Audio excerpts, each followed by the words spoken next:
Rubén Montes, que estás además acompañado de un analista. Me acompaña precisamente Víctor Álvar González, es socio fundador de Nextstep. Víctor, ¿qué tal? Muy buenas tardes. ¿Qué tal? Muy buenas tardes, ¿cómo estás? Empiezo precisamente por lo último, por esa decisión del Banco de Inglaterra. Ha sido el último banco central en pronunciarse, en mantener los tipos de interés. Ayer lo hizo la Fed, la semana pasada el Banco Central Europeo, pero de alguna manera las tres entidades alejan la posibilidad de bajar los tipos. Por ejemplo, en marzo la Fed ya habla de mayo y el Banco Central Europeo a la vista está de si llega en verano. Sí, bueno, tampoco esperábamos que fuera en marzo, yo creo que era muy optimista y lo ha definido Powell, el presidente de la Fed, de una forma muy clara el otro día, es decir, nosotros queremos tener mucha más confianza en que se acerca al 2%, porque no hace falta que llegue al 2%, si esperan a que llegue al 2%, pues esto es como un barco.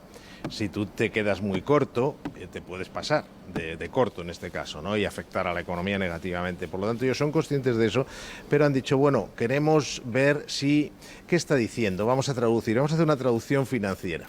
No ya del inglés, sino en este caso a lo comprensible.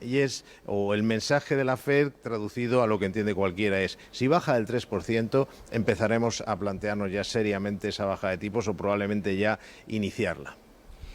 Víctor, tú dices siempre, el camino lo marca la inflación, el camino de los bancos centrales, pero ¿tiene miedo, por ejemplo, la Fed, atendiendo al discurso de Powell, de que se estanque por encima del 2%, de que en este último tramo sea difícil bajar a ese 2%?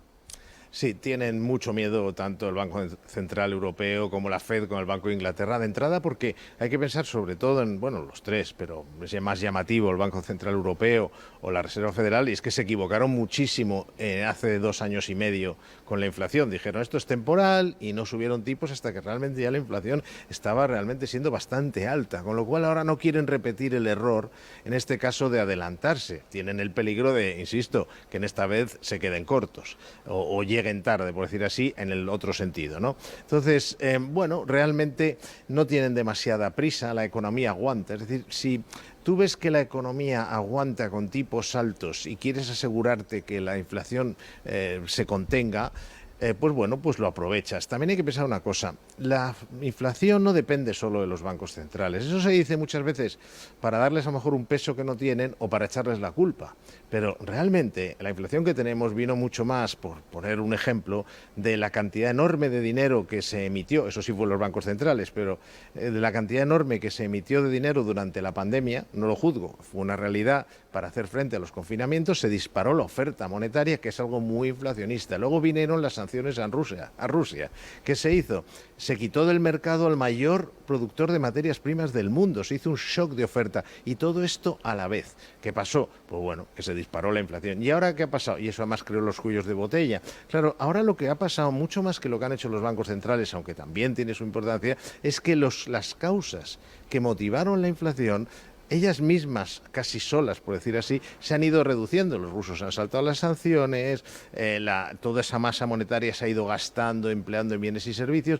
Resultado, que ellos ven también que sin necesidad de hacer mucho ya está bajando la inflación, o sin necesidad de hacer más ya está bajando la inflación, y de momento, pues, ¿para qué me voy a complicar si las circunstancias ayudan a que baje? Víctor, hay otra cuestión importante que es precisamente los ciclos, ¿no? Ciclos de bajadas y de subidas. La Fed no quiere empezar un ciclo o, digamos, en esta próxima reunión de marzo a bajar los tipos si después en la siguiente, en mayo, le toca volver a subirlos y de alguna manera desdecirse. ¿Cómo de importante es seguir ese patrón? Muy importante, importantísimo, porque cuando la Fed baja, igual que cuando sube tipos, es un ciclo de subidas.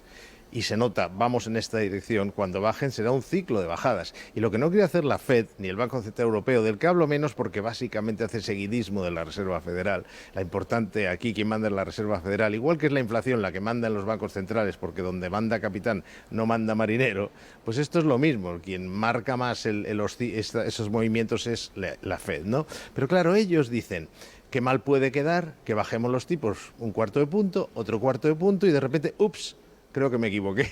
Claro, esto no es como mover, ya te digo, una bicicleta, esto es mover un transatlántico. Entonces tienen que estar seguros de que cuando empiecen no van a tener que parar en plan de me he equivocado. Y luego, muy importante, vienen elecciones en Estados Unidos. Y tú no puedes, como Reserva Federal, bajar los tipos 2 meses antes de las elecciones, porque se interpretaría, aunque no fuera cierto, se interpretaría como que quieres favorecer en este caso a Biden, al presidente que hay. Por lo tanto, si bajan tipos, tendrán que hacerlo más bien antes del verano. Esto es por eso la cifra que pensamos nosotros, primavera, verano. Ese es el momento en el que tienen la oportunidad de empezar un ciclo que por lo menos tienen 2 o 3 meses por delante, porque un mes antes no es habitual que la Reserva Federal tome esas decisiones. Estaremos pendientes en ese horizonte, sobre todo con la geopolítica y las elecciones en Estados Unidos. Víctor Álvaro González, socio fundador de Nextstep, gracias por ayudarnos a entender una semana más las claves que van moviendo el mercado.